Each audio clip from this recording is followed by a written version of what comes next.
Dr. Kerekes Judit, a The City University of New York matematika professzora és tanszékvezetője, és az Amerikai Magyar Iskolák Egyesületének alapító társelnöke.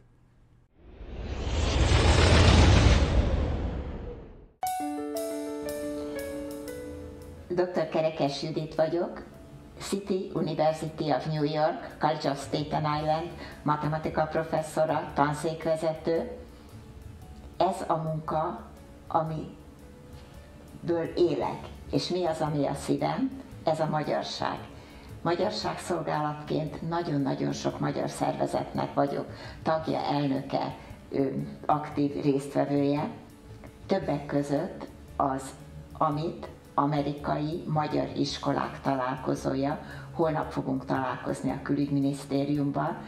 22 amerikai magyar iskola igazgatója lesz itt, de itt lesz Ausztrália is, Dél-Amerika is, a világ minden részéről a magyar iskolák. Mi más csinálok magyar iskolák mellett? Létrehoztam az első amerikai magyar nyári egyetemet alapítóként, dr. Tarján Gáborral, és ennek az volt a célja, a szándékunk szerint, hogy a magyar iskolákban a gyerekek úgy 12-14 éves korukban eltűnnek, mennek élni a világ életüket, de kéne valamit adni nekik.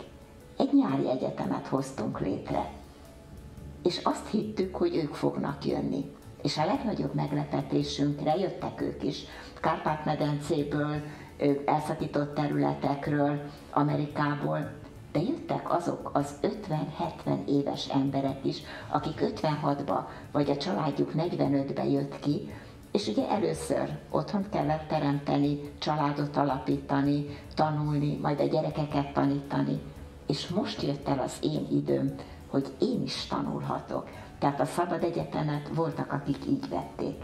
Együtt éltünk.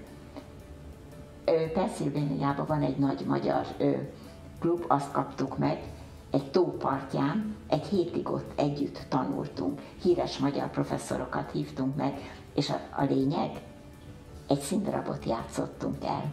Tamási Áronnak a darabját úgy, hogy a professzoroktól kezdve a résztvevő diákokon keresztül mindenkinek volt benne szerepe. Az Ábelt például 3 egyetemista fiatal mutatta be a 3 felvonásba, hogy mindegyiknek legyen megfelelő szerepe. Olyan ötleteket találtak ki, hogy amikor azt a borzasztó vadhúst kellett megenni, egy éretlen almát húztak föl egy fára, és abba haraptak bele, hogy az az arc jelenjen meg. Egyszerűen együtt játszottunk, együtt éltünk, és olyan tudásanyaggal hagytuk el a tábort, ami élmény. És az élmény, ami megmarad. A záró tábortűznél például körülültük a tábortűzt, és mindenki elmondta, hogy hol született, és most hol él. Az egész világ ott volt a tábor körül.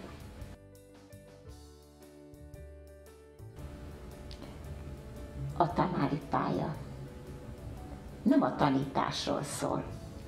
A tanári pálya arról szól, hogy a tanár megteremt egy környezetet, egy olyan befogadó környezetet, ahol a tanuló, és ez mindegy, hogy gyerek vagy felnőtt, jól érzi magát. Jól érzi magát, mert nem azt kell neki megtanulni és követni, amit a tanár mondott, amit a tanár tud, hanem ő maga konstruálja meg, ő maga szerkeszti meg a saját maga tudását. Mi a tanár feladata? Facilitate, elősegíteni, hogy a sikerélmény az övé legyen. Én matematika tanár vagyok. Nekem nem az a dolgom, hogy eldöntsem, hogy jó vagy rossz a feladat megoldása. Az egy dolog. Hogyan jutott el odáig? Ha megakadt valahol, hogyan tudom őt kérdezni?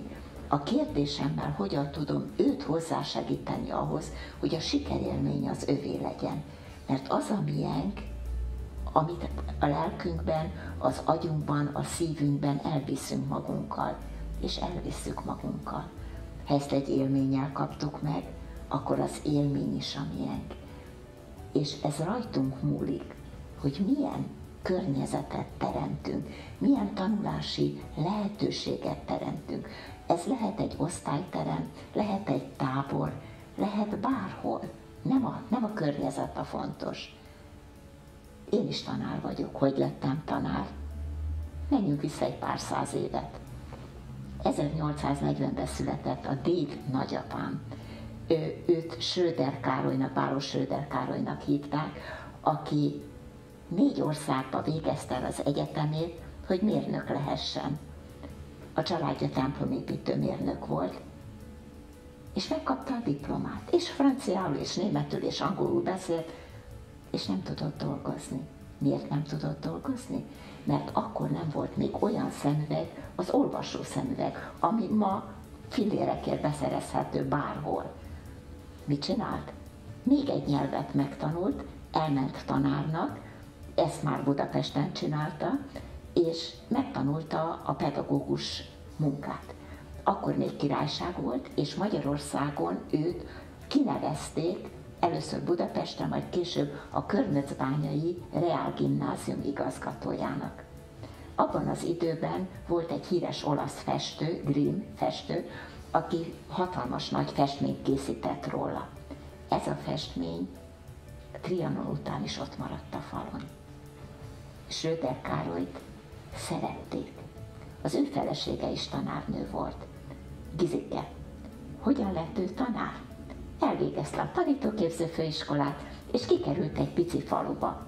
És abba a pici faluba ő volt a tanítónéni. 1-től 6-ig tanította a gyerekeket, mindent megcsináltak, összegyűjtötték a fát neki, hogy legyen tére tüzelője, abból loptak egy kicsit, nem is szólt érte, látta az ablakból, és be akart menni Körmöcbányára.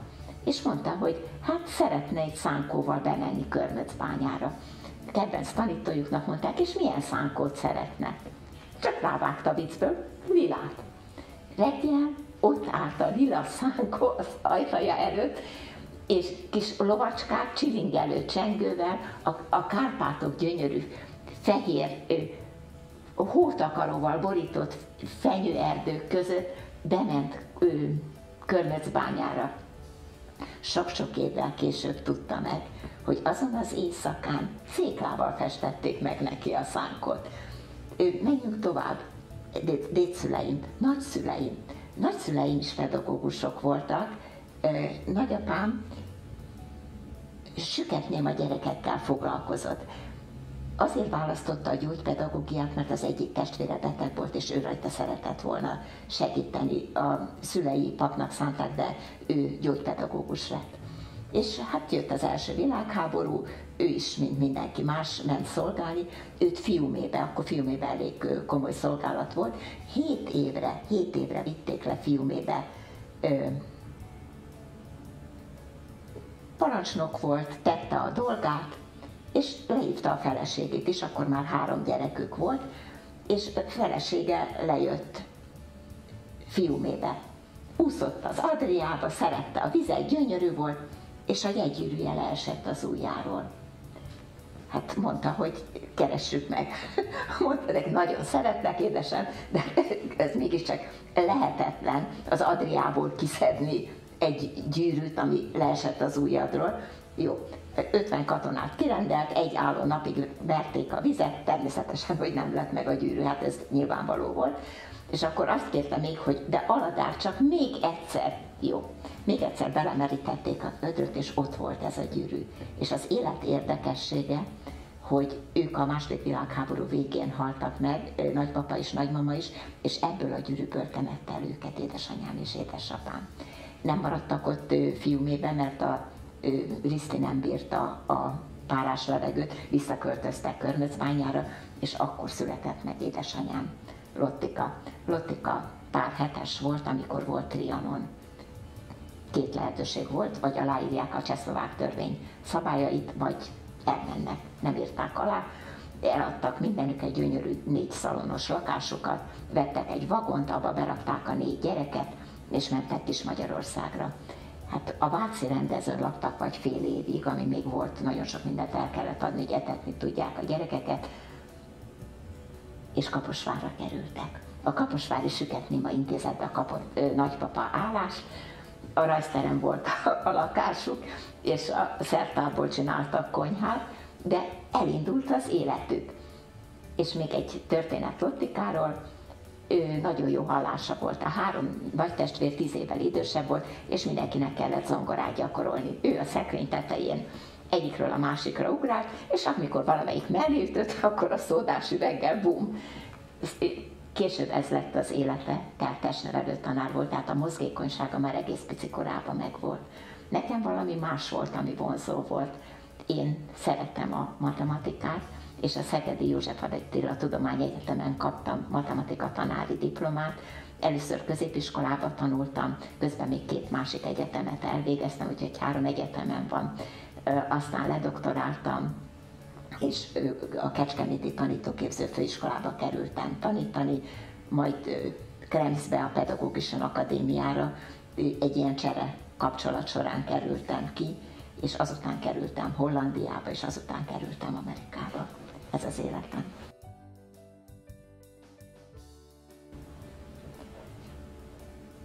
Én egy boldog ember vagyok.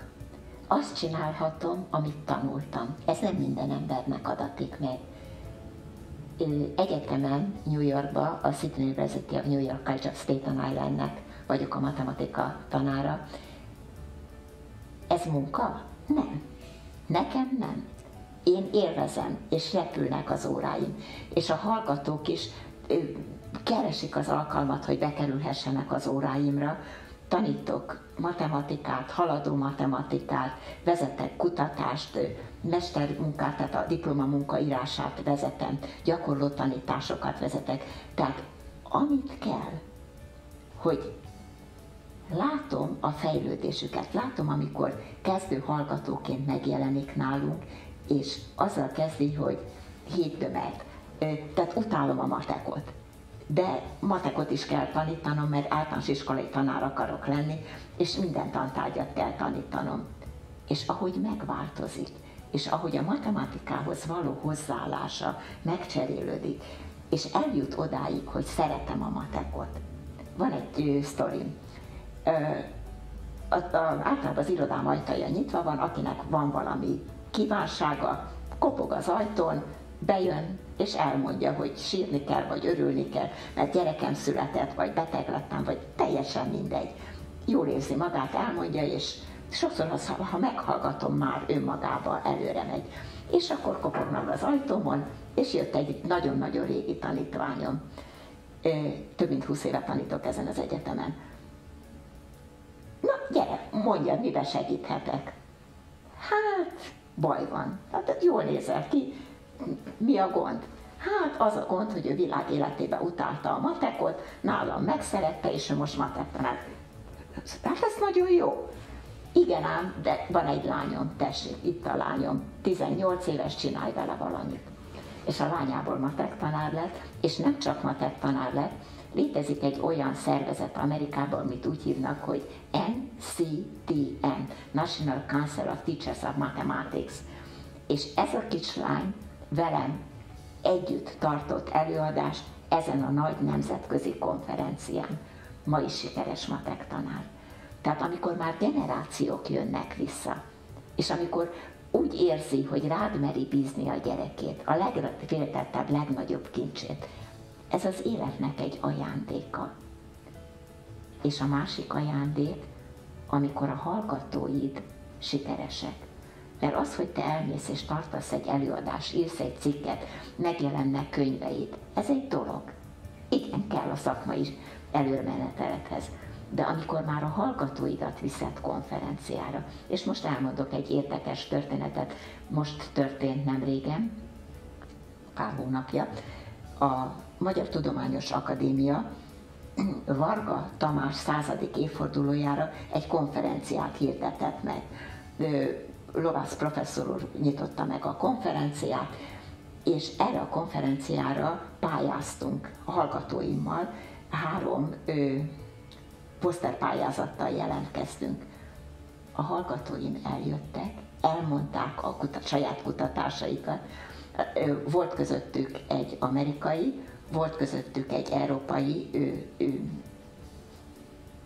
Dél-Európából jött, és volt közöttük egy afrikai.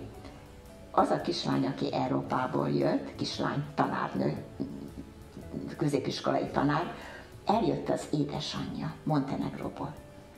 Az édesanyjának az arcán azt az örömet, amikor a lánya tartja az előadást, és professzorok ott állnak körülötte, és hallgatók és résztvevők.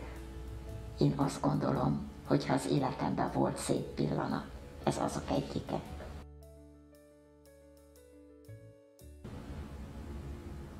Magyarságszolgálat. Amikor vége van a hétnek, hétfőtől péntekig angolul beszélgetünk. De jön a hétvége, és akkor lehet csinálni valamit, ami másokat sikerhez juttat. Mit lehet csinálni? Például hétvégi magyar iskolába lehet tanítani. Egy napon kopogtam az Arany János Magyar Iskola ajtaján, Harkai Péter volt akkor az igazgató, és mondtam, hogy szeretnék itt tanítani nálatok. Fölvett. Kaptam gyerekeket, akiket magyarra taníthattam, de én akkor már cserkésztiszt voltam, őrsvezető tanfolyamot vezettem nekik, és segédtiszti tanfolyamot vezettem nekik. Belőlük lettek a későbbi vezetők. Egy napon Bodnár Gábor, ő az az ember, aki Magyarországon cserkész volt, és amikor elhagyta az országot, megfordította a lovát, és azt mondta, míg élek, magyarságom szolgálom.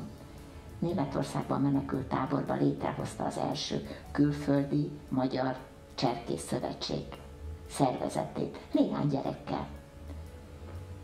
És ezt a szervezetet akkorára növelte, hogy ma már 4 földrészen több ezer cserkész van. És mi volt a gyönyörű benne? Amikor 89-ben Magyarországra visszahozta a cserkészet lángját. Mi a Külföldi Magyar Cserkész Szövetség tagjai nem megyünk csemborikra, de mennek a magyarok. És Magyarországon megszületett a cserkészet, és Bodnár Gábor volt az, aki nem csak elvitte a lángot, őrizte a lángot, és amikor lehetett, visszaadta a lángot.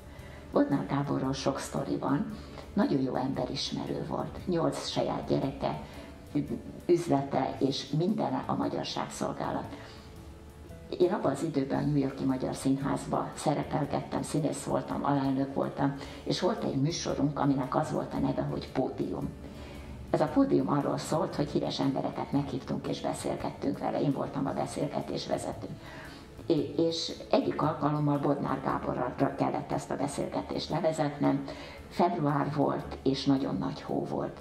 Cserei Erzső volt akkor a New York-i Magyar Színház igazgatója, elmentünk egy kínaiba vacsorázni, és azon gondolkodtunk, hogy megcsináljuk, vagy ne csináljuk ezt a beszélgetést. Ebbe a hóba be tud jönni, nem tud bejönni. Úgy döntöttük, hogy megcsináljuk. Jó, Judit, csináld. Jó.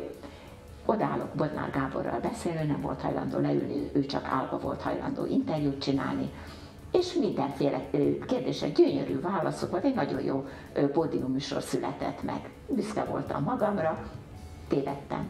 Ő volt, aki velem csinálta az interjút. Az interjú közben fölmérte azt, hogy mire vagyok képes, és azt mondta nekem, hogy Judit, a nyári magyar iskolatábort újra életre kell kelteni. A tábor bezárta a kapuit, következő évben nem volt kapu, nem volt tábor, és mondtam, Gábor, mégis hogy képzeled? Se gyerek, se tanár, meg fogod csinálni. Ő már akkor nagyon beteg volt, minden reggel fölhívott telefonon, 5 perc alatt annyit elmondott, hogy egész nap volt mit csinálni, 16 gyerekkel és egy tanárral Fillmore-ba a Külföldi Magyar Cserkész Szövetség nyári magyar iskola táborát levezettem. A tábort még 10 évig vezettem, mint iskolaigazgató és mint táborparancsnok. 10 év után ezt a tábort 120 gyerekkel és 24 tanárral adtam tovább. A tábor ma is él. Tehát Bodnár Gábor pontosan tudta, hogy kitől és mit kér. A riportot ő csinálta velem, nem én vele. Szent László lovagokat mindig nagyon tiszteltem. A máltai lovagokat rendkívüli módon tiszteltem, és mindenki más is. A máltai lovagok között volt egy Sándor István nevű fantasztikus lovag, aki azt mondta nekem, hogy Judit, évek óta nem volt már lelki gyakorlat. Staten Islanden lebontották a rendházat, ahol ezt régen csináltuk, de ezt nem lehet, hogy csak úgy abba maradjon. Írtunk egy könyvet vele közösen, és jártuk a cserkészcsapatokat, és jártuk a magyar iskolákat, és lett lelki gyakorlat, lett máltai cserkész szervezésbe. És a máltaiak közül nem sok nőnek adnak elismerést, nekem sikerült kapni egyet, amire nagyon büszke vagyok, és meg is hívtak sokszor a felkészítésükre. Aztán nagyon sok más szervezetbe is részt vettem. A Szent László lovagságot nem úgy adják, hogy csak úgy adják, ott le kell tenni sok mindent az asztalra. Létezik egy ilyen, hogy AMSZ, Amerikai Magyar Szövetség. Ez egy ernyőszervezet, aminek a board of director igazgatósági tagjai között vagyok, és annak a programjaiba veszek szervezésbe, előkészítésbe, lebonyolításba részt. Azon kívül a színház. A színház az egy világ. Nem az előadás a nagy dolog. Évi 4 előadásunk volt a New York-i állam támogatásával. A próbák. Cserei Erzsi volt az igazgatónk, ezt a színházat Varga László alakította. Ő volt az egyetlen olyan, tudomásom szerint, országgyűlési képviselő, aki a háború előtt is országgyűlési képviselő volt, és amikor lehetőség volt, akkor visszahívták, és a háború után is országgyűlési képviselő volt. Akkor azt mondta Cserei Erzsinek, Erzsi, a New York-i Magyar Színháznak menni kell. Cserei Erzsi azt a szlogent, azt a mondatot adta mindenki szájába, ne add föl, és ő nem adta föl. Amíg élt, vezette a New York-i Magyar Színházat. Én abban a szerencsés szituációban, abban a szerencsés helyzetben voltam, hogy amikor készítette az előadásokat, megbeszélte velem, hogy mi legyen, hogy legyen. Én nem vagyok színész, de szerepeltem színészként. Mindig meghívtunk valaki nagyot a magyar színészek közül, és mi az összes többi szerepet eljátszottuk. Amikor a Liliomot mutattuk be, akkor Marika szerepét játszottam. Előző nap Cserei Erzsi ötlete volt, fölöltöztünk a fellépő ruháinkba, kimentünk a karusszellre, fölültünk a karusszellre a New York-i Central Parkba, és végig éltük azt az élményt, hogy mit jelent egy majális, egy liget, egy karusszell, és eljátszottuk az életet, másnap olyan előadás sikerünk volt, hogy fantasztikus. Tehát a színház az egy csodálatos világ. A színház nem csak a magyar szót adja tovább, nem csak azt a világot adja tovább, amiben élünk, amit megírtak 1000 éve. Azt szoktuk mondani, hogy ha nem megy a színház, Molnár darabot kell előszedni, és így is van, és szerte a világon sikereket hoz, más nyelveken is, nem csak magyarul. Mi az más az, amit még tettem, mielőtt úgy döntöttek, hogy Szent László lovaga vagyok? Az egyetemünk New Yorkban, a City University of New York, a világ egyik legnagyobb állami egyeteme. Budapesten van az Eötvös Loránd Tudományegyetem. És elkezdtem kopogni, és ajtóra járni, hogy a két egyetem között egy együttműködési szerződés jöhessen létre. Évek munkája volt, megszületett. Mi történik ma? Amerikai tanárjelöltek, őket hazaküldünk egy szemeszterre tanulni az Eötvös Loránd Tudományegyetemre, például aki az elmúlt szemeszterben itthon volt, egy közepes matekos hallgató volt. Itt olyan matematika tudást kapott, amivel a következő fél évben nálunk kiváló lett. Ugyanezt megcsináljuk fordítva is. Mit kapnak a magyar hallgatók? Az öntudatot, a biztonságot, hogy én tudom, én képes vagyok. Tehát egy olyan belső erőt, amivel a tárgyi tudását meg tudja sokszorozni. Ugyanez az együttműködési szerződés, professzorok cseréjét is létrehozza, tehát az azt jelenti, hogy New Yorkból egy professzor 8 előadást tart itt Magyarországon, és Magyarországról az eltéről egy professzor 8 előadást tart kint nálunk. A tudást átadjuk, a másságot átadjuk, azt, amivel mi gazdagabbak vagyunk. Van egy olyan konferenciánk, az a neve, hogy Matematika Connection Conference, matematika kapcsolatok konferencia. Ezt a konferenciát én indítottam el ezelőtt 13 évvel. Minden évben ennek a konferenciának legalább egy, hanem 2 magyar professzor a meghívott előadója. Tehát ő nekik kredit, hogy nálunk tartottak előadást, nekünk viszont tudás.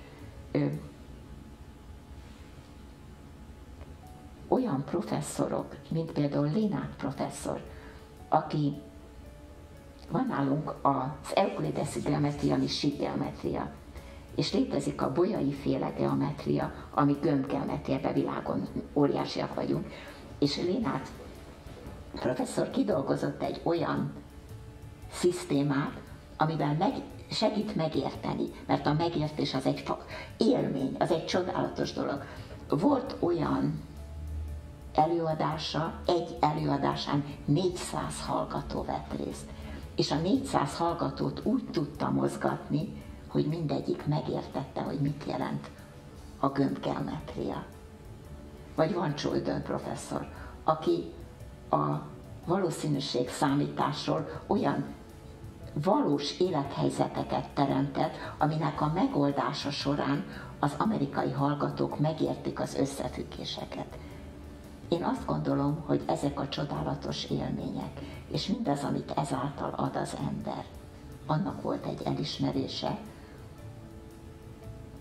és abban a csodálatos szerencsében volt részem, hogy a rend főnöke avatott Szent László lovaggá Clevelandba,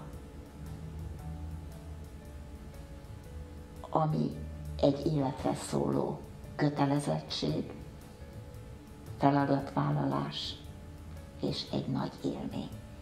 Azt hisszük, hogy meg tudunk oldani dolgokat.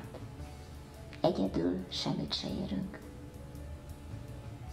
Ha valamit szeretnénk csinálni, ahhoz társak kellenek. Társak kellenek, akik hasonló gyökérrel, hasonló élménnyel, hasonló energiával hajlandóak dolgozni. Hogyan is volt az?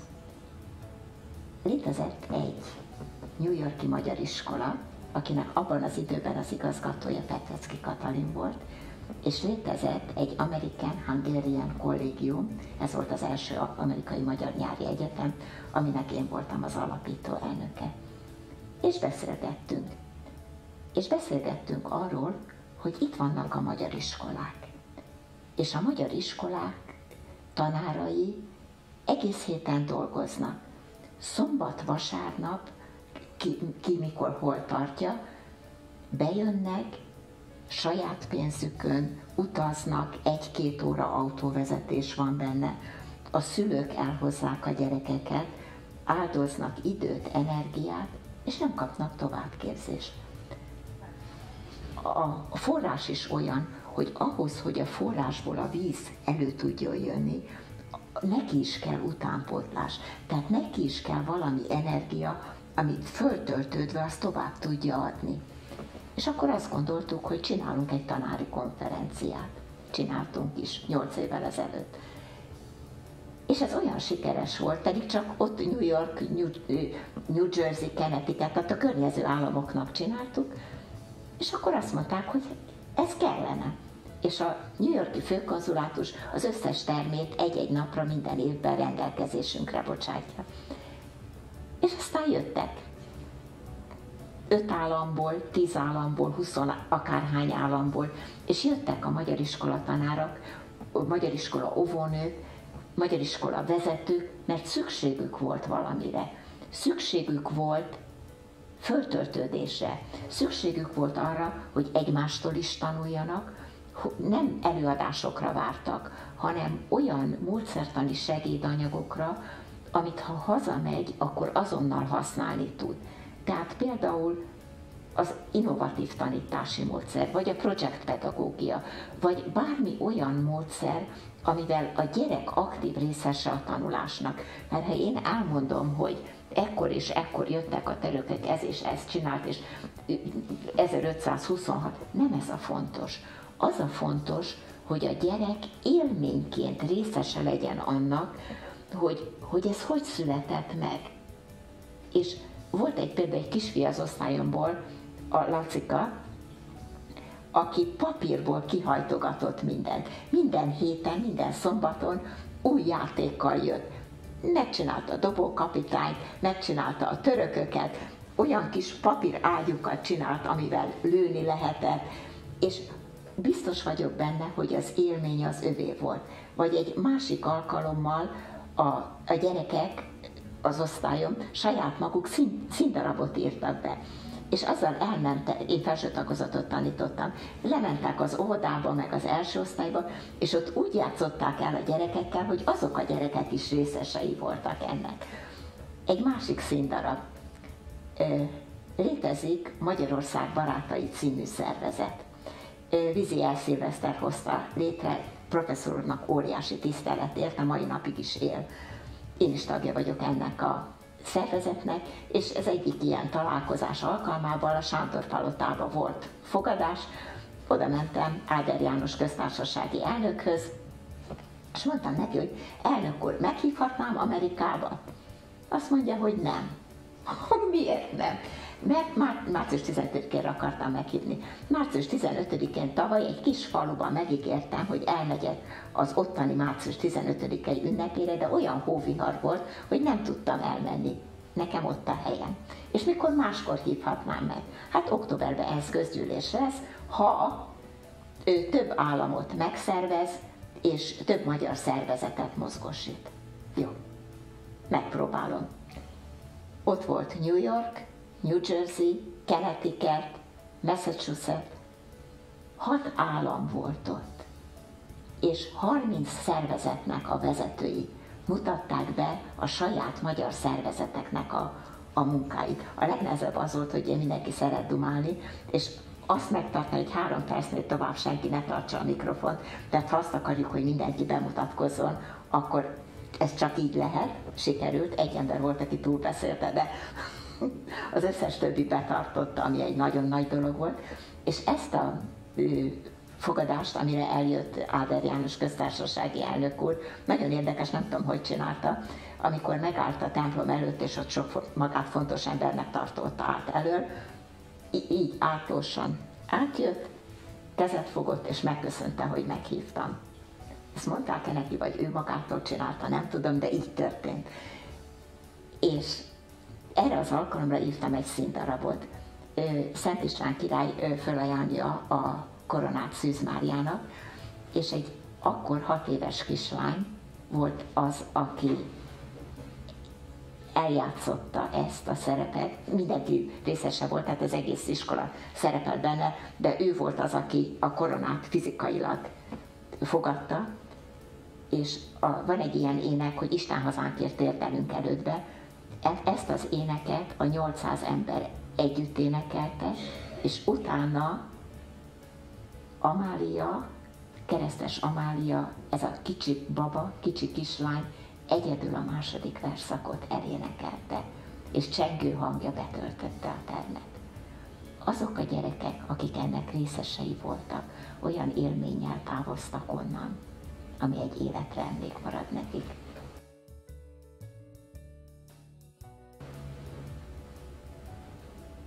Valami nagyon megütötte a szívemet, amikor egy mondatot láttam Gróf Széchenyi Istvántól, itt ma találkoztam vele, tiszteld a múltat, hogy megértsd a jelent, és munkálkodhass a jövőn, munkálkodhass, tehess valamit érte. Az életünk erről szól. Nem csak az enyém, az édesanyám is.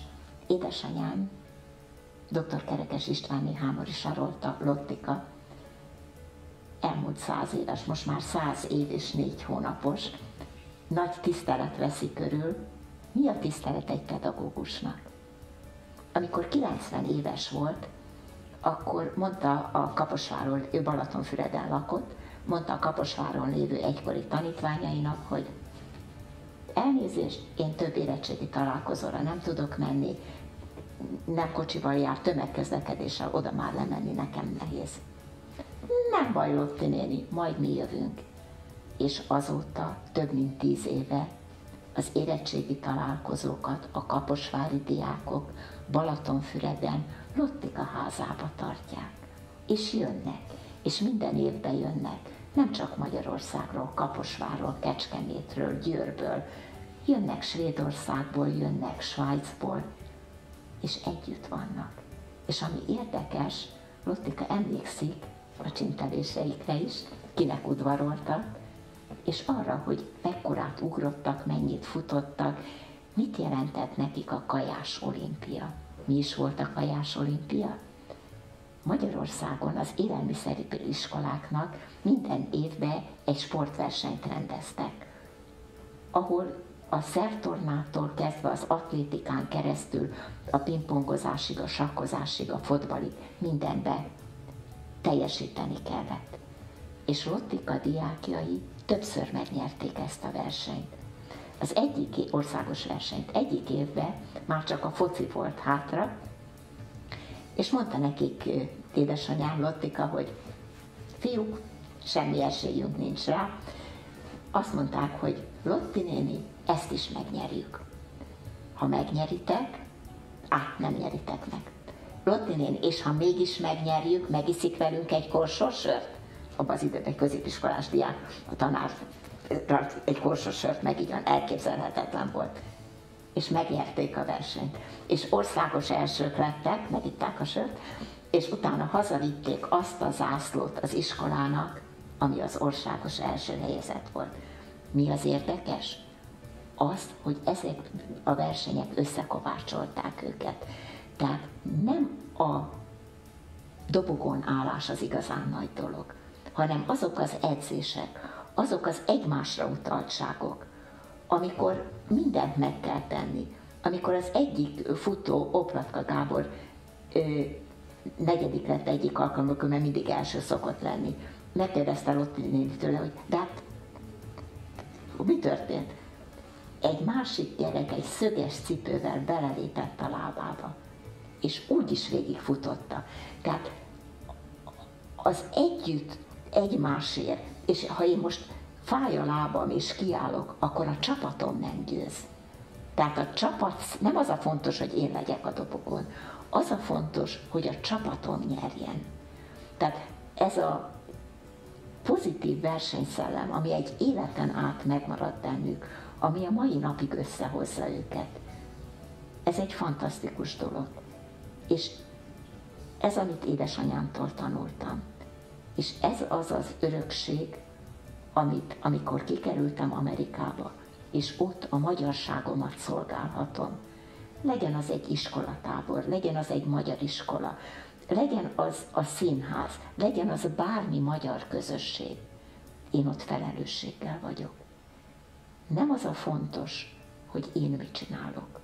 Az a fontos, hogy kéz a kézbe, együtt, egymással mit tudunk elérni. És akkor jön az, amit Széchenyi mondott, hogy a múltunk a jelenen át visz a jövőbe.